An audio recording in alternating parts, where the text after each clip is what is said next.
ngayon.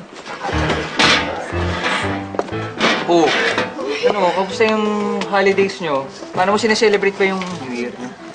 Eto, nanaba sa dami ng nakain. Kaya nga isa sa mga New Year's resolution ko, ang diet. Magbabago na ako. Magbabago na ako para matuwa naman sa akin yung ibang mga tao. Babago ka para matuwa. Alam mo, hindi naman lahat ng nagbabago nakakatuwa eh. Gaya ng girlfriend ko. Okay kami dati. Pero nagbago siya. Nagbago mga priorities. Nagbago pakikitungo sa akin. Kaya yun. Ngayon may bago na siya. Kaya hindi lahat ng bago nakakatuwa. Yung ibang bago, nakakasakit.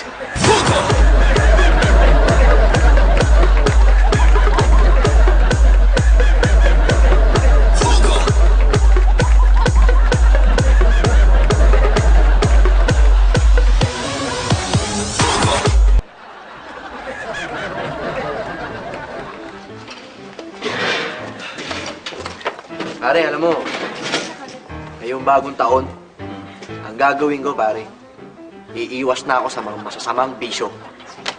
Masasamang bisyo? Masasamang bisyo. Akya ako. Hindi naman ako masamang bisyo. Pero yung crush ko, iniiwasan ako. Tao ko, pare. Hindi ako bisyo, kaya pag nakita mo siya, pwede ba ako kasabi sa kanya? Pare, bisyo lang ang dapat niyang iwasan. Hindi mga taong nagmamahal sa kanya para hindi siya nakakasakit.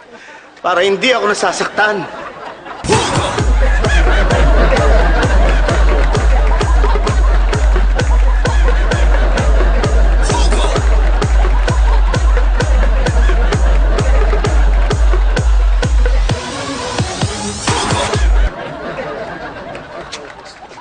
Pre, Oh, alam mo ko na-realize ko, oh. pare, hinto ko na yung pag-iinom. Gagawin ko simula, New Year's resolution ko. Oh. Pare, uwi ako na maaga, tapos lagi na lang ako susunod sa mga sinasabi sa akin. Wow.